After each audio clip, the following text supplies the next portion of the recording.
Welcome to howtocookthat.net. I'm Reardon. Today I'm going to show you how to make a triple chocolate cheesecake, and I'm going to show you how to present that in a couple of different ways. This is one of the oldest recipes in my recipe file. I wrote it out when I was about 7 years old from my neighbour's house when I went there, and she made this amazing chocolate cheesecake. So to start with, you need to choose a container and line it with non-stick baking paper. I like to just put 2 staples in it right at the very top, not down the bottom because you don't want them to go in the food, and then a circle of paper down the bottom. Choose a deep container because I like the cheesecakes to look tall. For a printable copy of the recipe with all the quantities, go to the website, there's a link just below in the description. You'll need some biscuits and put them in a plastic bag and then just gently roll with a rolling pin to crush them. In a bowl, place your chocolate and just melt that in the microwave, and then stir in your Nutella into your melted chocolate. Then tip in your biscuit crumbs that you crushed earlier. Stir all that together, and then what we're going to do is pour that into our already lined container, and that will make a very chocolatey base for our cheesecake. Just spread it out. I like to give it a bit of a bang on the bench just to make it level and even, so you get that nice even edge. Put that in the fridge while we move on to the next step. Next, we want to put our gelatin in cold water. Just sprinkle it over the top of the cold water, and we're going to leave it to sit, and the gelatin will swell up while it's sitting there and absorb in all of that water, and then when we're ready to use it, we'll heat it up to melt it. Put your cream cheese in a mixing bowl and turn it on and leave that to keep beating. While that's beating, melt your chocolate in a microwave, then add your sugar, your egg yolks and the chocolate that we've just melted.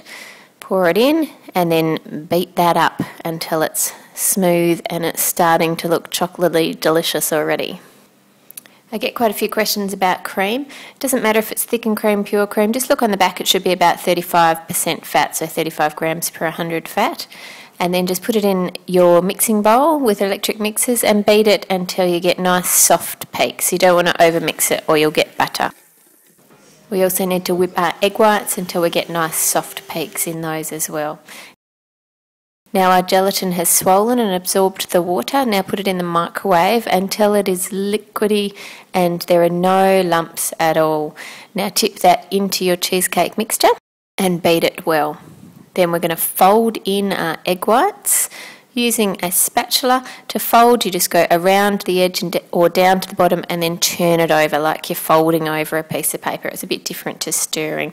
If you stir it, you're going to get rid of all the air that you've incorporated into the egg whites. So around and fold it over. Then the same again with your whipped cream. Add that in and fold it into your mixture, going around and over until it's combined and looking absolutely beautiful.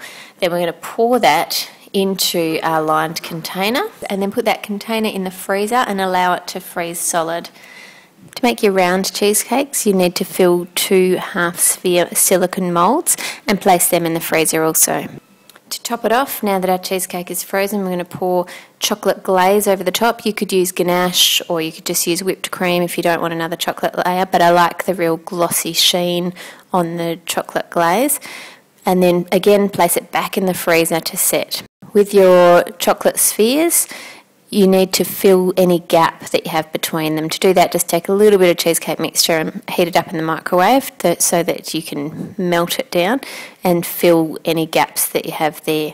Then we're going to place the whole sphere inside our bowl of chocolate glaze and cover it over. Using 2 forks, one on either side, you want to gently lift it out, and I'm placing it on top of an upturned medicine measuring cup, so something smaller than the sphere so that you have that nice chocolate glaze going the whole way around. Take your frozen cheesecake, gently push on the sides and ease it out of the container.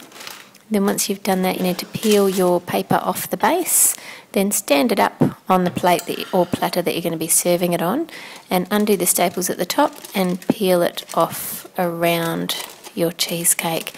Make sure you know where both those staples went so that they don't accidentally go into someone's plated dessert, because that would not be good. And you should have a beautiful looking cheesecake. But to finish it off, we'd like to put some chocolate decorations on top. Place some tempered chocolate in a Ziploc bag. If you're not sure what tempered chocolate is, just click on the link. Then using the back of a teaspoon, drag it through the chocolate just to make a long tail. For your sphere cheesecake, take a spoonful of your biscuit crumb and place it on the plate. Gently lift up your chocolate cheesecake and place it onto the plate. Again, I'm just using 2 forks so that I can steady it on one side. Then I've got some raspberry sauce that I'm using here, just placing dots of it on the plate of increasing size. Chocolate decorations have been in the fridge and they're set. Peel one off and place it on top. And that is our plated chocolate cheesecake sphere. For our tall cheesecake, take the same chocolate decorations and just place them around the edge.